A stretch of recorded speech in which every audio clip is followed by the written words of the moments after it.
Olá, sejam todos muito bem-vindos ao programa Seu Direito em Pauta. O programa Seu Direito em Pauta tem como objetivo levar até você, espectador, discussões de temas do direito no dia a dia. Aqui vamos conhecer um pouco de como o direito pode e deve ajudar você a exercer a sua cidadania.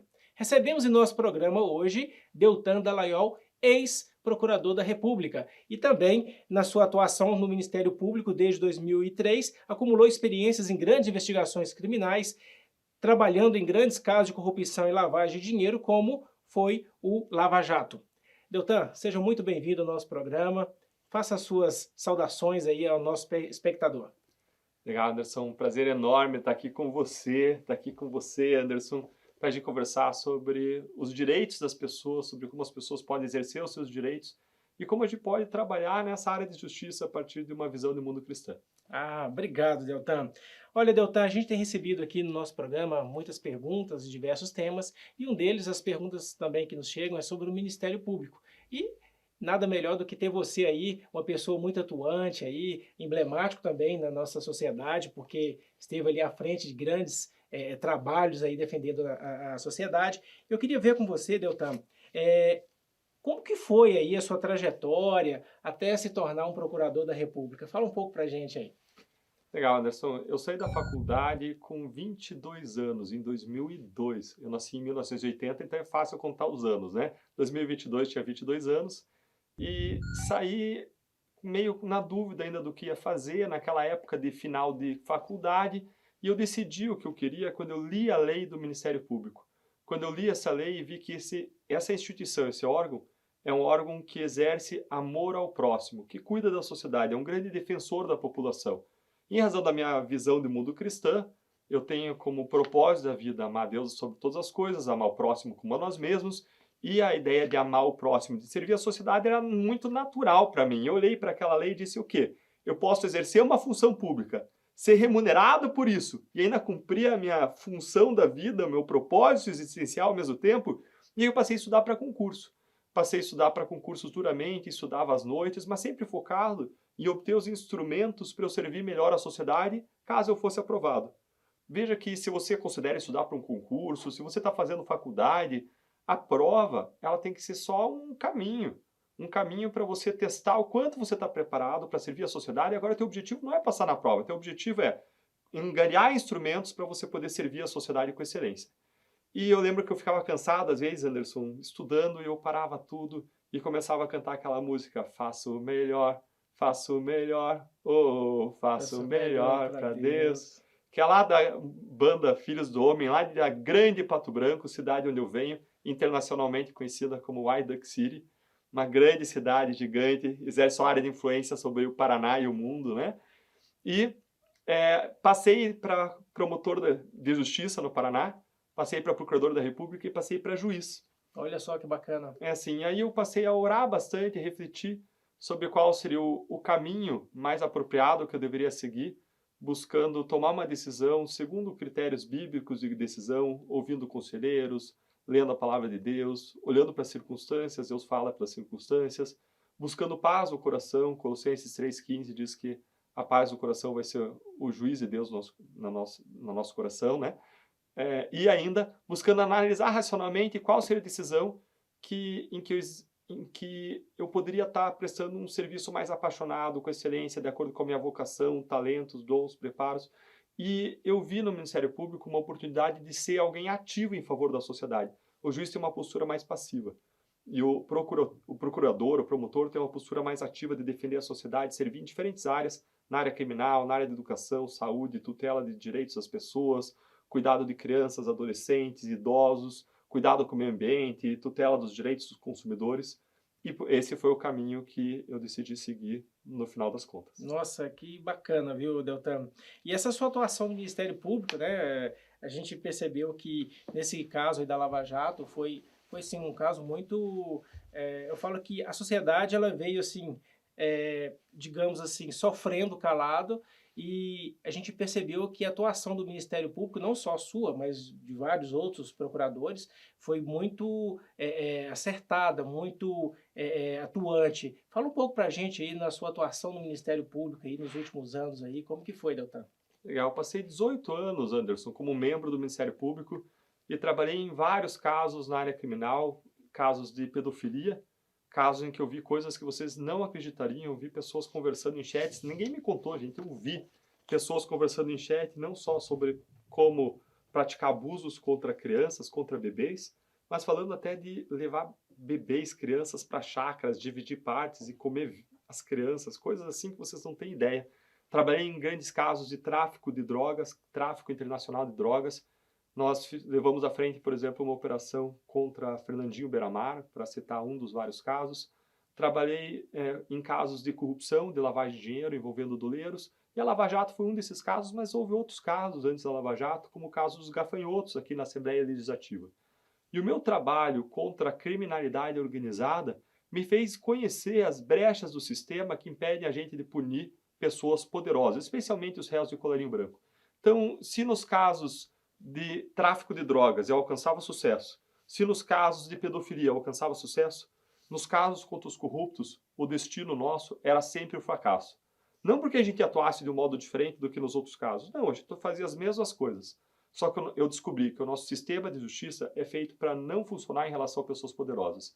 Aquilo que eu cresci ouvindo a minha mãe dizer, que aquilo que a gente planta, a gente colhe, é o princípio da semeadura que está lá em Gálatas 6:7, eu vi que não funcionava quando a gente se tratava de processar réus do colarinho branco. E aí eu vi que eu precisava me aprofundar mais, conhecer outros sistemas, aprender coisas novas, e a gente precisava inovar na área de justiça com colaboração premiada, cooperação internacional, cooperação entre as instituições, com novas estratégias de comunicação no nosso atuar para a sociedade.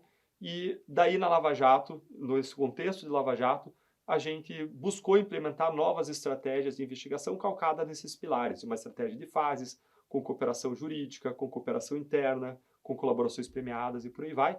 E porque você nos apoiou, porque a sociedade nos apoiou, porque a gente esteve trabalhando em conjunto, em sintonia com a sociedade. E a partir de uma série de circunstâncias que um colega meu no Lava Jato chamava de sorticidências, eu dizia que eu tinha uma outra palavra para isso, a partir de todo esse conjunto de circunstâncias foi possível alcançar o que era algo inédito. Nesse sentido, você falou a atuação acertada porque a sociedade esperava isso fazia anos, fazia décadas. Nós temos uma corrupção não é de hoje, é de séculos atrás. A gente pode passar aqui tempo falando sobre a história da corrupção brasileira, que é acompanhada da história da impunidade brasileira. E pela primeira vez na história a gente conseguiu juntos fazer a diferença e romper a impunidade colocando corruptos poderosos atrás das grades. Conseguimos pela primeira vez recuperar bilhões para os cofres públicos e revelar o monstro da corrupção em todos os seus detalhes, em todo o seu terror. Isso a gente percebeu também, né, Deltan, até com a exposição que foi feita aqui, né, em Curitiba, daquela pilha de dinheiro, né, isso que deixou de ir para a sociedade, né, em benefício da sociedade. Como você bem colocou, o trabalho do Ministério Público, né, é de ser, além de ser fiscal da lei, é também de promover aí uma atuação mais direitos, defesa, né, dos direitos sociais, individuais aí, que são indisponíveis, né? E quando você percebe que o erário está sendo usurpado, está sendo lesado, cabe ao Ministério Público ter uma atuação forte como foi de vocês, né, Deltan? E aí eu queria saber de você, como pessoa, né, como cristão, diante de tantas situações dessa que você vivenciou juntamente com a sua equipe, como foi como você sentiu passando por isso, né? Porque uma coisa é você pensar assim, eu estou no Ministério Público, né, representando uma instituição, mas como pessoa, assim, porque a gente se indigna, né, com as situações, assim. Como é que era isso para você, Deltan? Anderson, eu sempre quis trabalhar em casos significativos, grandes de corrupção, para alcançar a justiça. Eu sempre fui indignado com a grande corrupção, indignado com a impunidade da grande corrupção. Então, eu sempre quis fazer o meu melhor, servir com excelência. E num caso como esse, como uma Lava Jato, outros grandes casos de corrupção, você sofre uma série de pressões. E muita gente quer estar longe desses casos. Muitos colegas, procuradores, por várias razões não querem estar perto desses casos porque sabem que é um pepino, que isso é uma montanha de trabalho, que você vai trabalhar muito mais, vai ganhar a mesma coisa comparado a outro colega que trabalha metade do que você está trabalhando. E, além disso, você vai ter estresse, você vai ter falsas acusações, vai ter pessoas que vão retaliar contra você, pessoas poderosas. Então, é um caso que gera muito estresse e em vários momentos ao longo da Lava Jato, as pessoas falam, Deltan, por que você segue lá? Sai da Lava Jato, cara, vai ser melhor para você, vai levar tua vida tranquila, amarra teu burro na sombra, teu salário vai cair igual no final do mês. Então, se não fosse por um forte sentido de propósito, Anderson, por uma visão cristã, visão de transformação, visão de contribuição, eu teria saído do Lava Jato nos primeiros meses. E às vezes as pessoas têm uma perspectiva errada do que é nosso trabalho quando a gente luta contra o crime. Quando você luta contra a corrupção, você não está querendo colocar pessoas na cadeia. Isso até é uma questão de justiça, está lá em É a Romanos consequência, 13. né? É a consequência. A justiça, né, dos homens é a espada de Deus sobre quem faz o mal e a justiça tem que recompensar quem faz o bem. É um princípio básico do Estado na visão cristã que está lá em Romanos 13. E agora, colocar a pessoa então na cadeia é até uma questão de justiça. Mas o que nos move a lutar contra a corrupção é a mesma coisa que nos move a lutar contra a pedofilia. É a mesma coisa que nos move a lutar contra o tráfico de drogas. É reduzir o sofrimento humano que isso tudo causa. Verdade. O sofrimento humano que causa a pedofilia na vida de crianças, de adolescentes, de famílias.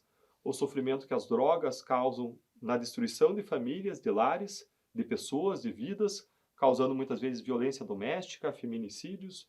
Nós temos um problema de feminicídios que a gente precisa enfrentar, um problema de violência contra a mulher no contexto doméstico que a gente precisa enfrentar. Verdade. E lutar contra a corrupção, a gente luta para reduzir o sofrimento humano que ela também causa. Ao tirar o dinheiro que deveria ir para as pessoas mais vulneráveis da sociedade. E vamos lembrar que na Bíblia a gente tem um mandamento que vem desde lá no Antigo Testamento, que é o cuidado com as pessoas mais vulneráveis da sociedade, é o cuidado com o órfão, com a viúva e com o estrangeiro, o imigrante. É o tripé bíblico da proteção aos mais vulneráveis. E quando a gente olha para esse dinheiro que é desviado da corrupção, ele afeta quem mais precisa, esses são os que mais sofrem. É a pessoa que vai para um posto de saúde, não tem o equipamento para fazer um exame, o equipamento está quebrado ou falta, e a pessoa, muitas vezes, a diferença entre um correto diagnóstico, a diferença entre a vida e a morte. É a criança que vai na escola e não tem merenda escolar, ou, como aconteceu em São Paulo, por conta do desvio de 1,8 bilhão, as crianças estavam comendo biscoito e tomando leite aguado no almoço da escola. Olha para você ver. Aqui no Paraná, mais de 400 pessoas morreram porque estradas não foram duplicadas porque foi paga a propina. 400 famílias enlutadas, em um curto período de tempo, em trechos não duplicados com base no pagamento de propina. No Rio de Janeiro, pessoas morreram soterradas e no hospital público Pedro Ernesto, enquanto o governador estava com 100 milhões de dólares em contas do exterior. Setores e setores estavam sendo fechados de tratamento de câncer porque faltava dinheiro. E aquela janela de oportunidade de tratamento de câncer para aquelas pessoas é a diferença entre a vida e a morte. E como disse o diretor do hospital de lá, não é uma morte rápida, é uma morte lenta, dolorida, com muito sofrimento. Então, quando a gente luta contra a corrupção, Anderson, a gente está lutando para reduzir o sofrimento humano que ela causa. E isso é algo que tem que tocar a todos nós, a não ser que o nosso coração tenha virado pedra. Se o teu coração virou pedra, se você se anestesiou, se você se insensibilizou, eu quero te convidar para você restituir ao teu coração carne, sangue, que a gente possa sofrer.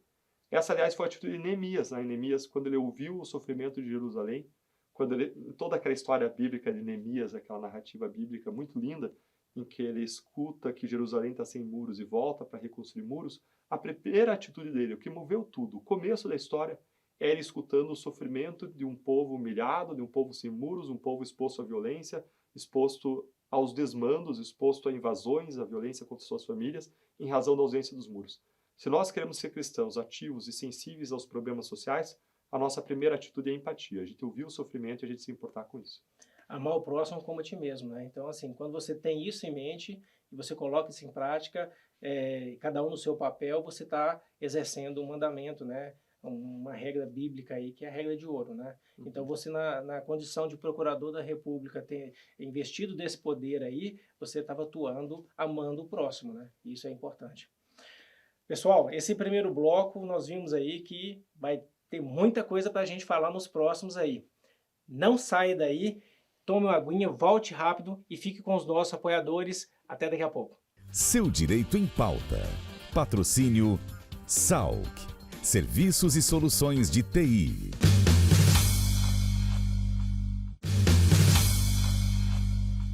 Estamos de volta com o programa Seu Direito em Pauta.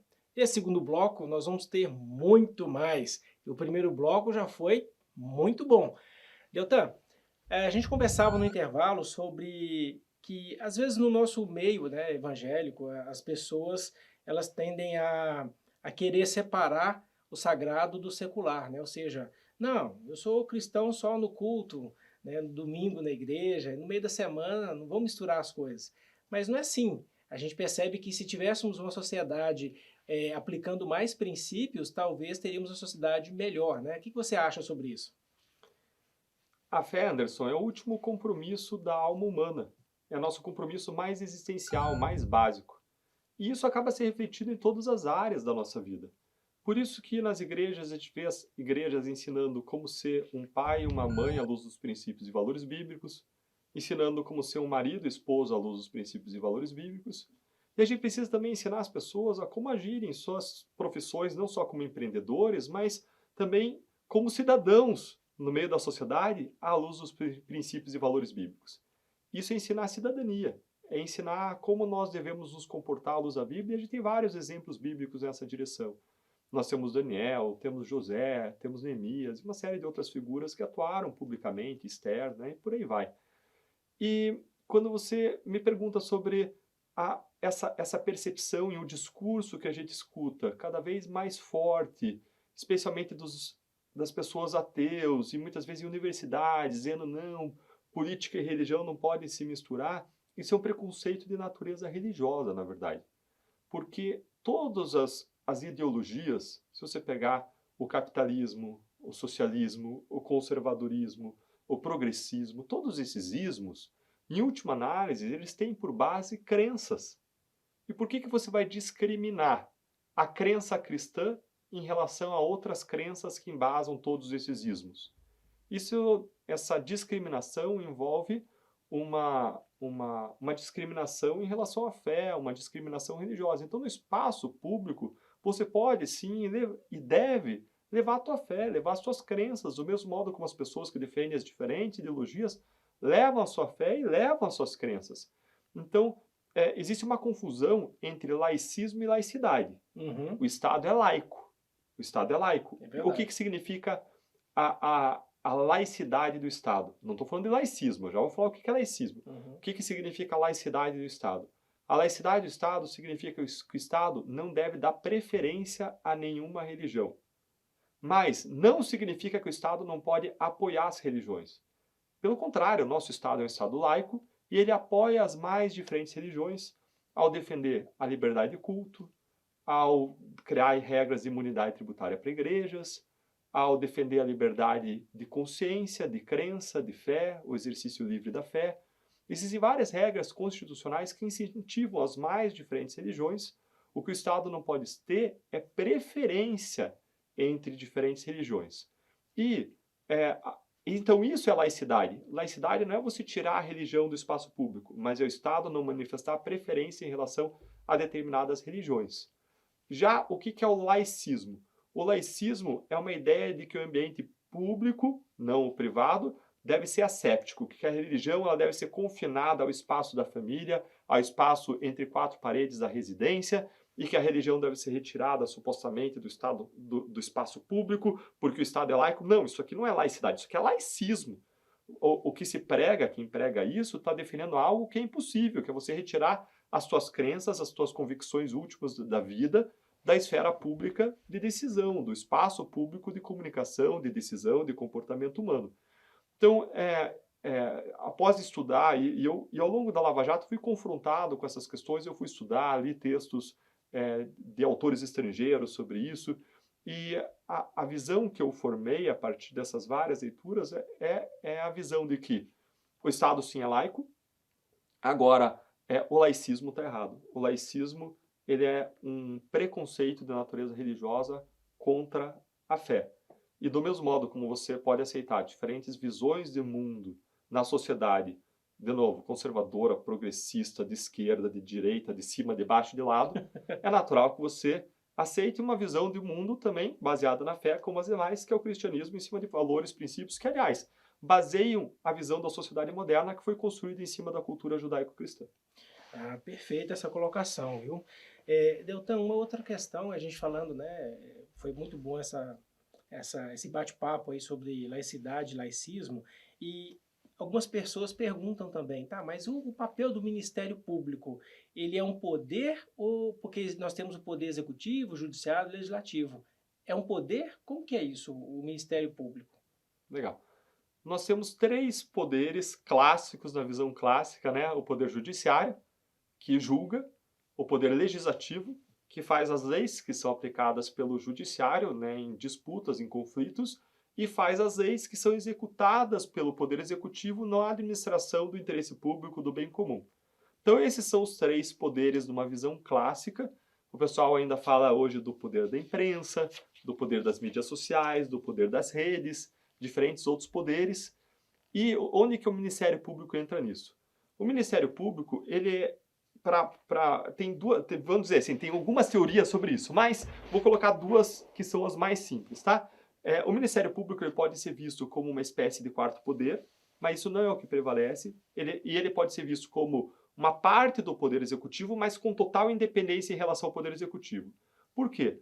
Porque o Ministério Público tem não só independência financeira, autonomia administrativa, mas os seus membros, os procuradores, os promotores, eles têm aquilo que ele chama de independência funcional. Do mesmo modo como os juízes, promotores e procuradores, eles podem decidir, nos seus casos, fazer acusações, fazer atos de investigação, tomar decisões, simplesmente com base na Constituição, na lei e na sua consciência. Nenhum chefe pode mandar, nenhuma outra pessoa pode mandar no que o membro do Ministério Público faz. Então, para você entender, lá na Força Tarefa do Lava Jato, nós éramos 15 a 20 procuradores, todos com independência. Cada um poderia fazer como bem entendesse nos seus próprios casos. A gente precisava seguir simplesmente a Constituição, as leis e a nossa consciência. Podia ligar lá o Procurador-Geral da República, poderia ligar lá o Presidente da República, o Congresso Nacional, o Ministro do Supremo, o Papa poderia ligar, e a gente ainda assim teria liberdade assegurada para a gente agir de acordo com como nós entendêssemos correto diante da Constituição e das leis.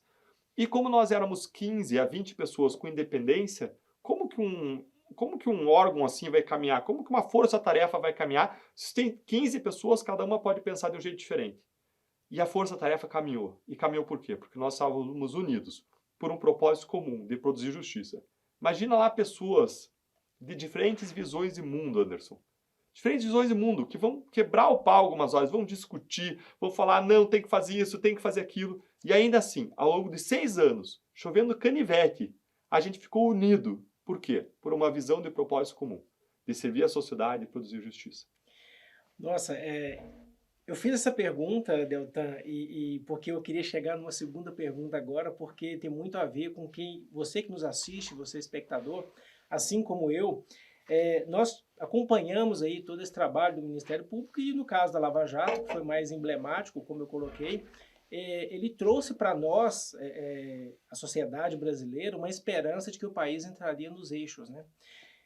Só que aí nós tivemos aí decisões da Suprema Corte que minou essa esperança, né? Porque todo um trabalho construído, né, um esforço dessa equipe em conjunto, pessoas pensando diferente, mas tinham propósitos, e isso acabou deixando com que a sociedade, através dessas decisões da Suprema Corte, colocando personagens que foram condenados em primeira, segunda instância, até no Superior Tribunal de Justiça, fossem colocados em liberdade, dinheiro sendo devolvidos, né, algumas questões assim, bens, e isso deixou com que a sociedade ficasse com uma sensação de derrota, digamos assim, porque todo um trabalho, esforço, como você mesmo colocou, bilhões sendo recuperados aí dos cofres públicos. Fala pra gente, Deltan, esse cenário que a gente está vivenciando hoje, não parece que o errado virou certo e o certo está virando errado? Como é que você vê isso? Porque é um sentimento que todos você que nos assiste, a gente fica assim, poxa, mas um trabalho, como você já colocou até agora pra gente, um trabalho árduo, não é fácil, virando noites, e aí como você colocou, tem outros procuradores que faziam trabalhos não tão árduos assim, mas vocês tinham um propósito ali. Como é que foi diante dessas decisões da Suprema Corte, como é que foi essa sensação para vocês da Lava Jato? Isso é natural que nós fiquemos frustrados. Ao mesmo tempo que a gente fica frustrado, a gente vê que a Lava Jato chegou aonde nenhuma outra operação chegou na história. As outras eram mortas antes de chegar lá. Mas como nesse caso a gente teve um grande apoio da sociedade, demorou para matarem a Lava Jato, demorou para passarem a perna, para mudarem as regras e para no tapetão começar a derrubar as condenações. Por que eu digo no tapetão? Porque a Lava Jato não está sendo derrubada por eventuais erros, não. Ela está sendo derrubada com base na mudança de regras e na aplicação das novas regras para o passado. Com a mudança de regra no tocante a qual justiça que julga a corrupção política, se a justiça eleitoral ou federal. Sempre foi a federal, a gente fez a federal, senão ia ser derrubado. Aí em 2019 o Supremo muda a regra para eleitoral e começa a derrubar os casos, derruba o caso Passadina, com superfaturamento de 700 milhões de dólares. Caso Eduardo Cunha, não preciso nem te falar do caso Eduardo Cunha. Quem foi Eduardo Cunha, presidente da Câmara dos Deputados, milhões em contas estrangeiras, derrubado. Caso Vacari e Palocci, duas pessoas do Partido dos Trabalhadores, acusadas com base em fortes provas, condenadas, caso derrubado também. Começou a derrubar outros casos, inclusive fora da Lava Jato, Mensalão Mineiro, derrubou o caso lá da Paraíba, Operação Calvário. Todos esses casos derrubados com mais essa mudança de regra de 2019. Isso é mudar a regra e derrubar o caso no tapetão, isso, Anderson. Isso é um absurdo. Isso é como você está num jogo de futebol lá, assistindo a partida, lá no final do jogo o juiz muda a regra e muda o resultado para trás. Os torcidos invadem o campo. Sim. Deixa isso acontecer, todo mundo vai ficar indignado, vai achar um absurdo. Agora, nós estamos assistindo a isso tudo acontecer na nossa frente. E não se trata de um jogo de futebol em que o resultado é o entretenimento e a consequência disso é de quem que vai tirar sarro de quem no trabalho. A consequência é, de novo, é sofrimento humano causado por corrupção, é mortes, porque a impunidade alimenta a corrupção. Então, tudo isso nos frustra, sim, nos causa indignação, e a gente vê a frustração do nosso trabalho, mas tem algumas mensagens bíblicas que nos estimulam a não desistir, a seguir à frente. 1 Coríntios 3, eu estava lendo, é um texto que você conhece certamente, porque é lido no casamento, né? Os vários pastores fazem mensagens em cima de 1 Coríntios 13. Busca aí, ó, 1 Coríntios 13, versículo 7, na nova tradução da linguagem de hoje. Quem ama nunca desiste, porém suporta tudo com fé, com esperança e com paciência. Quem ama nunca desiste. Se ama as pessoas, se ama o país, se você ama as pessoas ao redor, se você quer servir com amor as pessoas, quem ama nunca desiste. Quem ama nunca desiste. E você vê uma série de histórias do Antigo Testamento em que você vê o povo buscando a Deus, lutando contra o improvável ou muitas vezes lutando contra o impossível. A gente se coloca diante do sistema de corrupção e de impunidade como um Davi diante de Golias. Agora, a nossa fé nos incentiva, nos motiva a seguir lutando, a fazer o nosso melhor. Eu gosto muito daquela parábola do semeador. E é interessante que o semeador ele semeou uma vez, semeou 2 vezes, semeou 3 vezes, deu errado na primeira, na segunda, na terceira. E é interessante que quando Jesus conta essa parábola, ele não coloca a culpa no semeador. Ele também não coloca a culpa na semente, dizendo que a semente era ruim. Ele fala de circunstâncias aleatórias da vida. As aves do céu vieram e comeram as sementes. A semente caiu em terreno pedregoso, veio o sol de rachar e aquilo secou. As ervas daninhas cresceram ao redor e sufocaram os espinhos, exatamente, sufocaram aquele crescimento daquelas sementes. Mas o que o semeador fez? Ele seguiu fazendo o que o semeador faz. Continuou semeando, semeando e semeando. O nosso papel é a gente fazer aquilo que Deus nos mandou fazer. Amar, servir, seguir servindo com excelência. Lá em Neemias 7, ele fala de um estado de corrupção sistêmica. Ele fala dos juízes que aceitam subornos. Lembra muito o Brasil, viu? Juízes que aceitam subornos, governantes que aceitam presentes. E aí, presta atenção no que diz lá eu falei Neemias? Não, Miqueias 7, desculpa.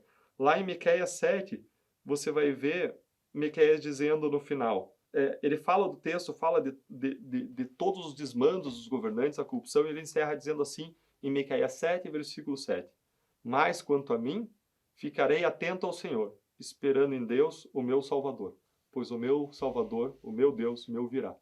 Ou seja, o que a gente tem que fazer? A gente tem que seguir fazendo o nosso melhor, trabalhando com excelência, fazendo toda a nossa parte, orando e esperando em Deus que as coisas mudem, porque eu gosto muito de uma frase que diz, haja como se tudo dependesse de você e ore como se tudo dependesse de Deus. Deus nos deu o livre-arbítrio, Ele quer que a gente haja, que a gente faça o nosso melhor, mas ao mesmo tempo a gente precisa reconhecer a soberania de Deus. Então, meu conselho para você que também está frustrado é, faça o teu melhor e siga orando como se tudo dependesse de Deus.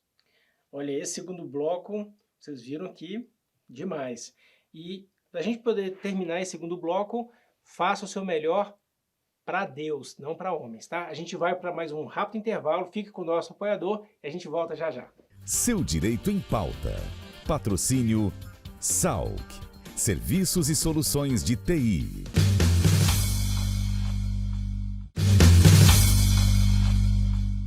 Estamos de volta com o programa Seu Direito em Pauta, agora no terceiro e último bloco. Nós vimos no primeiro bloco muita coisa importante dita pelo Deltan Dallagnol. No segundo bloco também a coisa começou a esquentar e não percam esse terceiro e último bloco. Tá? Nós temos muito mais informação para passar para você, espectador. Deltan, a gente falava também aqui no intervalo sobre as questões, né? Você aí atuando aí no Ministério Público Federal aí como Procurador da República, e recentemente aí você foi, né, condenado pelo STJ a indenizar uma personagem emblemática aí da corrupção brasileira.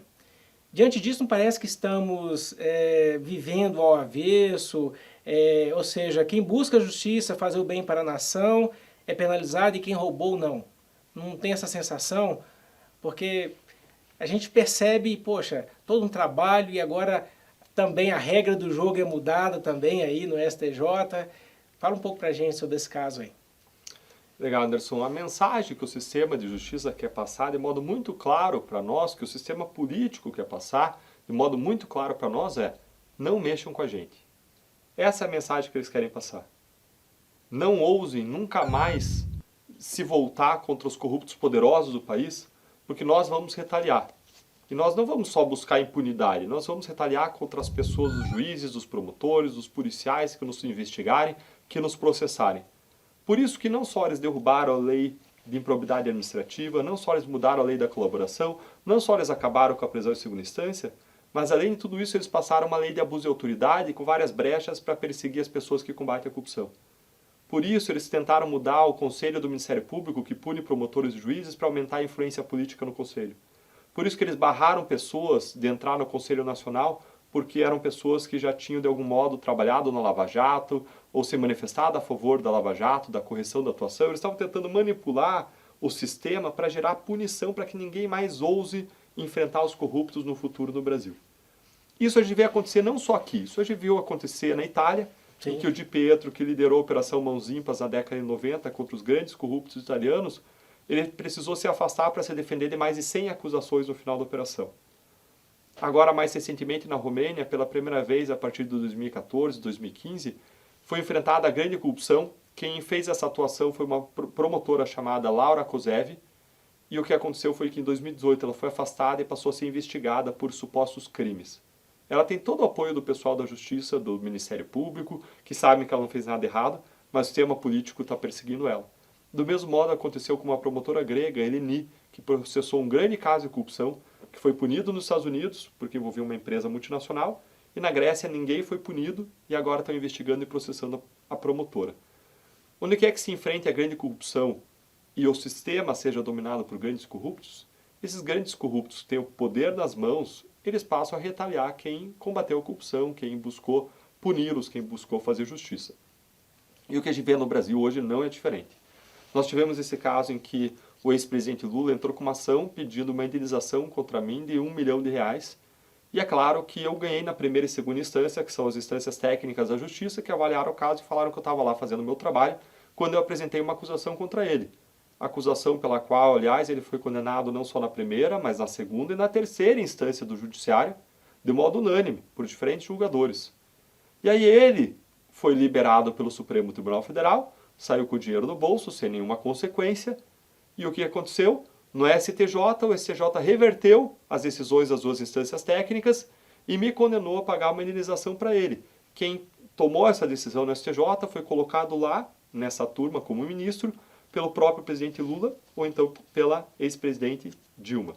Foram eles mesmos que colocaram os ministros que me condenaram, que reverteram, e a reversão era completamente fora de esquadro, fora de perspectiva, fora de qualquer regra, porque existem regras do Superior Tribunal de Justiça, que emitiu essa decisão, que dizem que eles não reavaliam esse tipo de decisão. E mais, existem regras do Supremo Tribunal Federal, de efeito vinculante, que falam que esse tipo de ação que foi movida contra mim teria que ter sido movida contra a União e não contra mim. Ou seja, contra todas as regras, eles foram lá e me condenaram. E eu lembro que eu estava com um pastor lá em Londrina, quando eu tomei conhecimento dessa condenação. Eu estava ouvindo, não achava que tinha qualquer risco de reversão, mas por cautela, né? Você acompanha o julgamento, estava ouvindo com um fonezinho de ouvido e conversando com ele. E, de repente, começou a mudar esse clima, eu comecei a ficar preocupado, Anderson, e eu vi que o julgamento foi revertido e aquilo tirou a minha paz, porque aquilo significava um prejuízo para a minha família. Eu tinha recém saído do Ministério Público há poucos meses, num passo de fé, e de repente a gente é testado depois que a gente dá um passo de fé, né, e vê essa condenação que com juros, com correção monetária, com honorários, ia chegar perto de R$200 mil, um dinheiro que ia sair dos meus filhos. E mais, uma condenação que ia mandar uma mensagem muito forte para juízes e promotores, que é aquela mensagem: não mexam conosco, vocês vão se ferrar, né? E eu fui dormir frustrado aquela noite. Eu estava com um pastor viajando comigo, o pastor Glênio também disse: Deltan, olha para o problema, olha para Deus. Eu falei: pastor, o problema é que, assim, eu olho para Deus, mas quando eu olho meus heróis de fé, quando eu abro lá a Bíblia em Hebreus 11, 35 a 37, olha o que eu leio lá, em Hebreus 11, 35 a 37. Uns foram torturados e recusaram a ser libertados, para poder alcançar uma ressurreição superior. Outros enfrentaram zombarias e açoites. Outros foram acorrentados e colocados na prisão, apedrejados, cerrados ao meio, postos à prova, mortos ao fio da espada. Esses são meus heróis de fé. Dá vontade de dizer: passa de mim esse cálice, mas você sabe lá o que Deus tem para a tua vida, né? Sim. E a gente tem que servir a Deus. Deus é o nosso Senhor, Ele manda em nós, né? E não a gente que manda nele. Sim. Então, foi um momento, um dia muito difícil. E à noite eu fui dormir orando, colocando minha indignação, frustração, tristeza diante de Deus. E se alguém me falasse o que ia acontecer nos momentos seguintes, Anderson, eu falaria que é impossível. Impossível. Nunca aconteceu e nunca vai acontecer. E aquilo que nunca ia acontecer e que nunca aconteceu, na manhã seguinte, eu abro o celular de manhã e a minha esposa fala: meu amor, você viu o que foram esses Pix, a nossa conta? Aí eu abro a conta, tinha uns Pix lá de pessoas que eu nunca ouvi falar. Falei: olha, deve ter sido algum engano, não sei o que é. Só que aquele movimento de depósito cresceu, 10, 20, 50, 100 Pix, 300 Pix, 500 Pix, 1000 Pix, e começou a entrar dinheiro na conta, que nem um rio de dinheiro entrando na conta, 10 mil reais, 20, 30, 50 mil reais, 100 mil reais. Eu estava em viagem, conversando com lideranças da sociedade, lideranças cristãs, e eu entrava de reunião, saía e abria a conta, mais 30 mil reais. 30 minutos de reunião, 30 mil reais a mais na conta. E aqueles 1000 Pix viraram 2, 3, 5 mil Pix, 10 mil Pix, entrou 300 mil reais na conta. Eu falei: pessoal, caramba, sou agradecido, pode parar de depositar. As pessoas foram buscar o meu CPF, testar nos diferentes bancos para ver onde eu usava o CPF como código, e espontaneamente começaram a fazer essa corrente de solidariedade, de indignação com injustiça, começaram a depositar. Eu falei: olha, pode parar, já passou 300 mil, muito mais do que a condenação. O que excedeu o valor da condenação eu vou destinar para hospitais que tratam de crianças com câncer, com autismo, mas pode parar de doar. E as pessoas não pararam, Anderson. 350 mil, 400 mil reais, 11 mil Pix, 12 mil Pix, 500 mil reais, R$500 mil em menos de 36 horas. No movimento espontâneo da sociedade, 12 mil pessoas depositaram 575 mil reais e eu tive que cancelar a minha chave Pix, porque não para de entrar dinheiro, não parava de entrar dinheiro. Não sei se já teve esse problema, tem que cancelar a chave Pix porque não para de entrar dinheiro na tua conta. Eu tive esse problema e a sensação que eu tive ali foi uma dádiva de Deus, um presente de Deus, um milagre de Deus. A graça de Deus ali para você, né? Salmos 30, o choro pode durar uma noite, a alegria vem de manhã. Deus é capaz de fazer infinitamente mais do que a gente pensa, imagina, sonha. Jamais imaginava que uma coisa dessas fosse possível. E Ele converteu a injustiça em justiça, a tristeza em alegria, o sofrimento, a intranquilidade em paz. Amém. Isso aí é um testemunho que é ter fé, né? Como o Deltan colocou aí, tá? O salmista também falou, né? A tristeza pode durar uma noite, mas a alegria vem pela manhã. E Deus superabundou. Isso mostra pra gente que Deus não desampara os seus, né, Deltan? Deltan, a gente sabe que você, né, tá pleiteando aí uma cadeira na Câmara, né? Do Congresso Nacional, deputado federal. Fala pra gente como que você vai conciliar aí seus princípios cristãos num ambiente tão contaminado. Abrindo parênteses aí, na minha época de faculdade de Direito, a gente ouvia falar que se você quer entrar para a política, afaste da moral. Não sei se você já ouviu isso. Não ouvi essa não. E isso lá, muitos anos atrás, aí 12 anos atrás, aí, um professor falou isso pra gente aí. Porque a gente sabia que a política era muito contaminada, aquela coisa toda. Mas a gente falando anteriormente que o cristão deve exercer aí, e a gente sabe que a influência lá, ou seja, queremos que você influencie, não seja influenciado. Fala pra gente aí suas expectativas aí, caso venha ocupar uma cadeira aí no Congresso Nacional aí. Legal, Anderson. Sabe que decidir sair do Ministério Público para ser um pré-candidato a deputado federal foi a decisão mais difícil da minha vida. Porque eu tenho 3 filhos pequenos e eu tinha estabilidade, segurança financeira, eu tinha conforto de liberdade e tempo, e tomar essa decisão significava abandonar tudo isso, estabilidade, perspectiva de aposentadoria, e abandonar um salário que, se tudo der certo, e eu for eleito, meu salário como deputado federal, se tudo der certo, vai ser menor do que eu ganhava como procurador da República. Ou seja, se eu fosse pensar no meu conforto, no meu umbigo, na minha vida, eu estaria indo no Ministério Público. No processo de reflexão e de decisão, o que pesou muito na minha decisão foi a parábola dos talentos. E você deve lembrar dessa parábola que Jesus contou, em que Jesus conta que um senhor foi viajar, deixou 3 servos encarregados da sua fortuna, de quantidades diferentes de metais, que era a coisa chamada de talentos. Para um ele deu 1 talento, para um deu 2 e para um deu 5 talentos. E foi viajar. E voltou tempo depois, e aquele que ganhou 5 multiplicou, ganhou mais 5. Que ganhou 2 multiplicou, ganhou mais 2. E o terceiro, que ganhou 1, ficou com medo. Medo porque o senhor era severo, cobrava. E ele ficou com medo de perder e ele enterrou o talento. E aí ele desenterrou e disse, está aqui, Senhor, o meu talento que você me deu, eu enterrei, está aqui guardado em segurança. E ele honrou os 2 primeiros e criticou severamente o terceiro. E qual é a mensagem dessa parábola?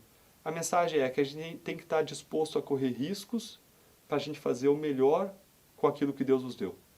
A gente tem que estar disposto a dar passos de fé. A gente tem que estar disposto a fazer o melhor com aquilo que Deus nos deu, ainda que isso signifique alguma perda, ainda que signifique algum risco. E o momento em que eu estava vivendo é o momento em que a gente viu a destruição da Lava Jato, que está acontecendo, a destruição dos instrumentos de combate à corrupção, a impossibilidade de membros do Ministério Público darem entrevistas para criticar Supremo, Congresso. Hoje ninguém mais da Lava Jato, que dava entrevista toda semana, dá entrevista. Por quê? Porque se der vai ser punido.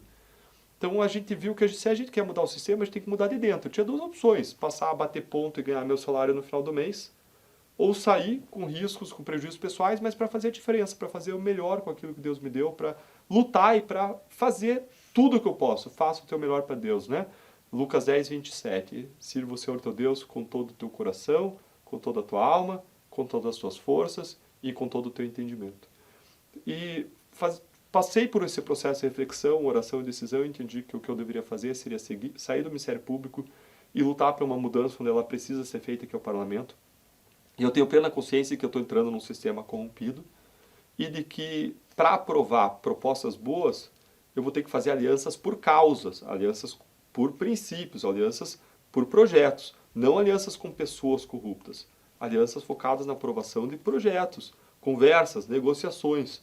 Agora, como você disse, a gente não pode se deixar contaminar, a gente não pode tergiversar, a gente não pode nos desviar dos seus valores e princípios. E a gente tem exemplos bíblicos de personagens que se mantiveram fiéis mesmo em meio a circunstâncias adversas. E um dos meus favoritos nesse aspecto é Daniel. E o preço que Daniel teve que pagar em algum momento foi ir para a cova dos leões.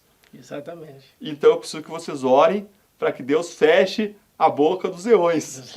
Eu preciso que vocês estejam orando, a gente precisa de cobertura espiritual ao longo da nossa trajetória, para que a gente possa estar servindo vocês com excelência e para que a gente possa estar honrando a Deus, aos princípios, nos mantendo fiéis, sem a gente ser comido pelos leões do Congresso Nacional, pelos leões da velha política, pelos leões da corrupção.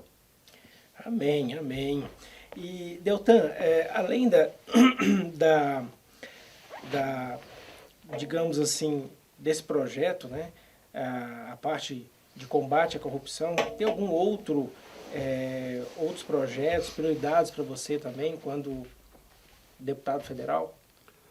Com certeza, Anderson. Quando eu penso no que a gente precisa, eu penso em 3 pilares centrais. E aí eu desmembro cada um dos pilares em vários, assim, cada uma desses troncos, vamos dizer, em vários galhos. O primeiro pilar é o pilar da justiça, o segundo é da prosperidade e o terceiro é da compaixão. E a minha inspiração para desenvolver esses 3 pilares é bíblica. Em vários textos bíblicos você vê a justiça, o cumprimento da lei, como uma condição para a prosperidade. Obedeça a lei, cumpra os mandamentos, e assim vocês vão prosperar, vocês vão se multiplicar sobre a terra. E a justiça, efetivamente, é condição para você poder ter desenvolvimento econômico. Você ter segurança jurídica, regras claras, você ter um judiciário que funcione para recompensar o bom, para punir o mal, para cobrar uma dívida de modo adequado, sem você ter 4 instâncias, infinitos recursos e discussões sem fim. Você ter um Estado de Direito em que todo mundo se submete às regras. Um estado de clareza é essencial para a prosperidade. Vários estudos de economia falam que você ter regras claras, um rule of law, é essencial para a prosperidade econômica. Então, meu primeiro pilar é o pilar de justiça. Fim no foro privilegiado, prisão em segunda instância, reformas legais para garantir segurança jurídica segundo o sistema de precedentes, reforma do judiciário, mudança do Supremo Tribunal Federal, dos critérios de ingresso para que seja um tribunal menos político, mais técnico, e por aí vai. Assegurando justiça, não só na área criminal, mas na área civil, na área de segurança jurídica, a gente precisa trabalhar em pautas de prosperidade também, em paralelo, claro, mas a gente precisa desse pilar fundamental e esse é um pilar, e agora em cima desse a gente vem aí num segundo bloco, um segundo andar, um andar de prosperidade. Para a gente promover prosperidade, a gente precisa de reforma tributária e de reforma administrativa. Reforma tributária porque as empresas vivem naquilo que algumas pessoas têm chamado de um manicômio tributário. Empresas investem em média 1.000 horas por ano para fazer sentido as regras tributárias. Não pode ser assim. Além disso, a gente precisa de reforma administrativa para o Estado ser mais eficiente. Assim, a gente pode produzir mais economicamente, sobrar mais recursos para investir em 2 pilares que são essenciais para o desenvolvimento econômico das nações, são educação e infraestrutura, além também de tecnologia. Vamos dizer, esses 3 pilares essenciais. A gente também precisa, com esses recursos gerados, reduzir déficit público para controlar juros, baixar juros, que é essencial para o desenvolvimento da economia. Em terceiro lugar, a gente precisa de uma visão de compaixão. E o que eu coloco aqui na visão de compaixão? Defesa da vida, proteção da família, dos valores da família, da criança, da mulher, contra a violência, contra todo tipo de abuso, combate às drogas que destroem as famílias. Dentro dessa pauta também está o cuidado com os vulneráveis, com as pessoas que mais precisam na sociedade. Inclusive aí, por exemplo, cuidado com as crianças autistas, que precisam de 15 a 25 horas de tratamento semanal para se desenvolverem. No sistema privado alcançam isso, mas no sistema público, muitas crianças não têm acesso ao sistema privado, depende do sistema público, essas crianças não têm 1 hora de tratamento semanal. Então existem várias áreas em que a gente precisa se desenvolver, vamos resumir aqui, em justiça, em prosperidade e em compaixão. Agora, mais do que eu defender essas pautas e querer chegar lá para mudar, a gente precisa invadir democraticamente o Congresso com um grande número de brasileiros que tenham compromissos básicos. Qual que é a ideia aqui? A ideia é a seguinte, não adianta você ter uma pessoa lá, 2, 5, 10 pessoas comprometidas com as coisas certas, com o coração no lugar certo, íntegras e que queiram fazer diferença e que estejam preparadas. Você precisa de um grande número de pessoas, senão você não tem maioria para você aprovar as leis. E tendo consciência disso, surgiu um projeto que se chama Projeto 200+. Esse projeto, o objetivo é levar mais de 200 deputados e senadores que tenham 3 compromissos básicos. Primeiro, combate à corrupção, e aqui entra o fim do foro privilegiado ou prisão em segunda instância. Em segundo lugar, redução ou extinção do fundo eleitoral bilionário, que foi de 2 para 5 bilhões, Sim. tirando dinheiro da saúde, educação e segurança. Em terceiro lugar, pessoas que têm um compromisso com a preparação política, que estudem e se preparem para os desafios do país com pelo menos 100 horas de estudo e reciclagem dos seus estudos a cada 2 anos. Olha, é importante. Porque nós queremos médicos experientes, estudados para operar o nosso coração, para operar se alguém quebrar o braço, para tratar um câncer, e ao mesmo tempo a gente tem pessoas lá operando o nosso coração todos os dias no Congresso Nacional, sem que eles jamais tenham se preparado para isso. Então, são pilares fundamentais. Eu queria pedir o teu apoio para esse projeto apartidário, de entidades apartidárias. Entra lá em 200, vai escrever o número 200, em seguida se escreve mais por extenso, mais.com. 200mais.com, entra lá, assina, apoia, você vai estar dizendo que você vai votar só em candidatos que têm essas características, e esse projeto vai mostrar, a partir de 16 de agosto, quem são os candidatos, o mar de candidatos que preenche esses filtros separados por estado. Pode ser 1, 2, 10, 15, 20, 100, 200, 500. Quanto mais, melhor. Agora, a gente tem que construir essas soluções de baixo para cima. Não adianta se esperar que eles vão mudar as regras contra a corrupção de cima para baixo, porque não vai acontecer. Uma das principais lições da Lava Jato é essa. Por que não vai acontecer? Porque lá simplesmente mais 1/3 dos congressistas são investigados ou processados por corrupção, improbidade e outros crimes. Então esse tipo de mudança precisa ser construída por nós. A gente tem que parar de reclamar do Congresso, parar de reclamar do Supremo Tribunal Federal, façam todas as coisas sem murmurações, sem contendas, tem que trabalhar. Tem que fazer como Neemias, tem que reconstruir muros. Você precisa pegar tijolos nas mãos, espada na outra, e a gente lutar pela mudança que a gente acredita que a gente quer construir como país. E, como cristãos, em amor às pessoas, em amor ao país, em amor ao próximo, a gente precisa construir a mudança que a gente quer ver no país. Nossa, tivemos aqui um bate-papo fantástico, Deltan. Infelizmente, nós estamos chegando ao final do nosso programa e quero agradecer muito você ter, na sua agenda apertada aí, ter tido esse tempo para estar vindo aqui participar desse bate-papo. Eu queria que você desse as suas considerações finais aí para a gente poder estar encerrando esse programa Seu Direito em Pauta. Legal, bacana, Anderson. Minha vontade das considerações finais é pedir para você fazer as suas considerações finais, porque eu quero, não é mais o meu compromisso, o que eu quero agora é o teu compromisso. Eu passei toda a jornada da Lava Jato ouvindo as pessoas me pararem na rua e dizerem: Deltan, não desista, siga em frente, a gente está orando por você. Agora mesmo eu encontrei aqui, chegando na entrevista, alguém falando: estou orando por você. Agora o que eu preciso é dizer para você: não desista. Eu estou orando por você, pelo país, agora eu preciso que você também nos suporte em oração, que você arregace as mangas e que a gente construa coletivamente a mudança que a gente quer ver no país. Porque toda mudança na sociedade, mudança grande, mudança contra a corrupção e impunidade, contra o fundão eleitoral, exigindo preparação política dos nossos políticos, é uma mudança que tem que ser construída por você. Você é o protagonista, eu quero estar ao teu serviço e eu quero me somar a você na construção desse país melhor. Agora, se você não se envolver, a gente jamais vai chegar lá. Então fica um convite. Vamos juntos construir um Brasil melhor. Obrigado. Obrigado, Deltan. Olha, pessoal, chegamos ao final de mais um programa Seu Direito em Pauta. Nosso muito obrigado por ter ficado até o final. Aqui, cidadão bem informado, seus direitos preservados. Este e outros vídeos estarão disponíveis em nossas plataformas digitais: YouTube, Instagram, Facebook e Spotify. Não deixe de se inscrever nos nossos canais, curtir, comentar e compartilhar com seus amigos. Nos vemos até o próximo programa, se Deus quiser. Forte abraço.